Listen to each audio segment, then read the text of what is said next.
करती हूँ और स्वागत करती हूँ सरिता लोकगीत 123 में। आज हम बहुत ही प्यारा कजरी गीत सुनाने जा रही हूँ। ये गीत अच्छा लगे तो लाइक शेयर कमेंट जरूर करना और ज्यादा से ज्यादा शेयर करना। बहुत ही प्यारा गीत है, आप लोग जरूर सुनिएगा। ऐतवार के निहार मोर मोटाई पिया गयो दुबराई पिया गयो दुबराई पिया ना।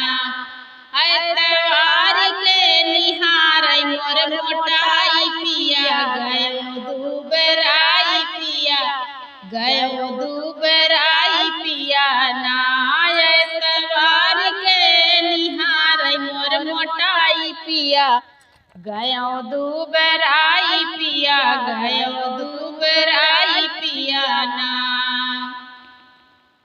हमरे पापा का बुलाए दा हम नहीं है पहुँचाई दा। हमरे पापा का बुलाए दा हम नहीं है पहुँचाई दा। हमरे नैहर में होला ओझाई पिया गयो दुबराई पिया ना। हमरे नैहर में हो लाओ झाई पिया जाब हम मोटाई पिया जाब हम मोटाई पिया ना। ऐतवार के निहार मोर मोटाई पिया गयो दुबराई पिया गयो दुबराई पिया ना। हमरे चाचा का बुलाए दा हम नहीं है पहुँचाई दा। हमरे चाचा का बुलाए दा हमका नहीं है पहुँचाई दा। हमरे नैहरे में होला ओझाई पिया जाब हम मोटाई पिया जाब हम मोटाई पिया ना। ऐतवार के निहार मोर मोटाई पिया गयो दुबराई पिया गयो दुबराई पिया ना।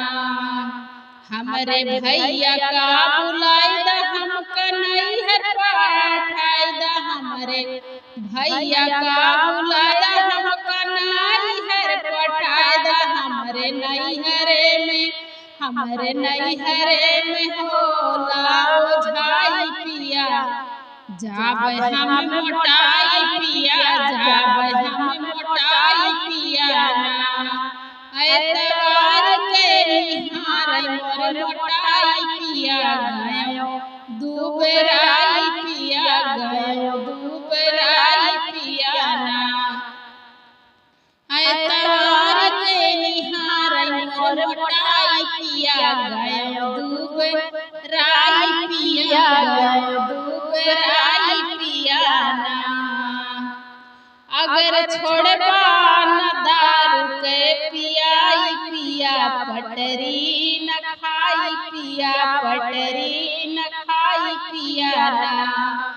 अगर छोड़बा न दारू के पियाई पिया पटरी न खाई पिया पटरी न खाई पिया ना।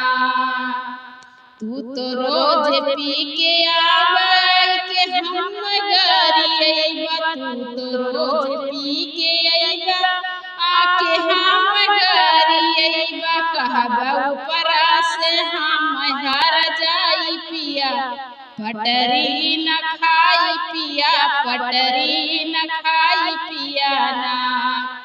अगर छोड़बा न दारू के पियाई पिया पटरी न खाई पिया पटरी न खाई पिया ना।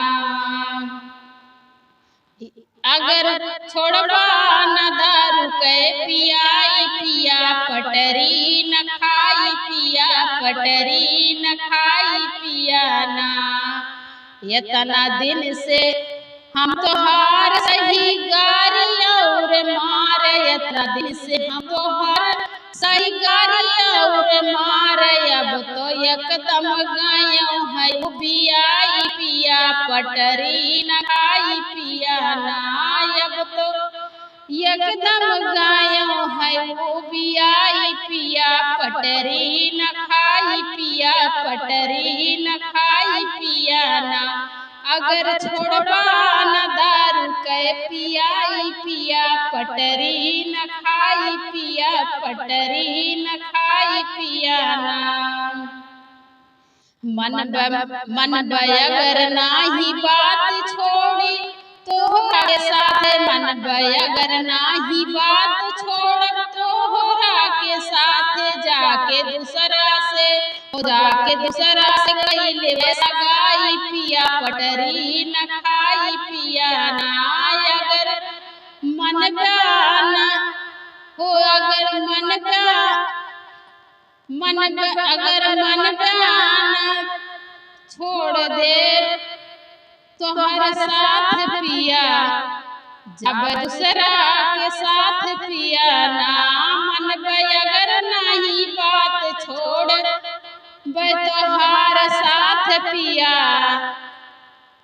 जाके दूसरा से साथ पिया जाके दूसरा से कैले सगाई पिया ना अगर छोड़बा न दारू के पियाई पिया पटरी न खाई पिया पटरी न खाई पिया ना अगर छोड़बा न दारू के पियाई पिया पटरी न खाई पिया पटरी न खाई पिया ना। एक कजरी गीत कैसे लगा कमेंट बॉक्स में जरूर बताएं। फिर मिलते हैं नेक्स्ट वीडियो में।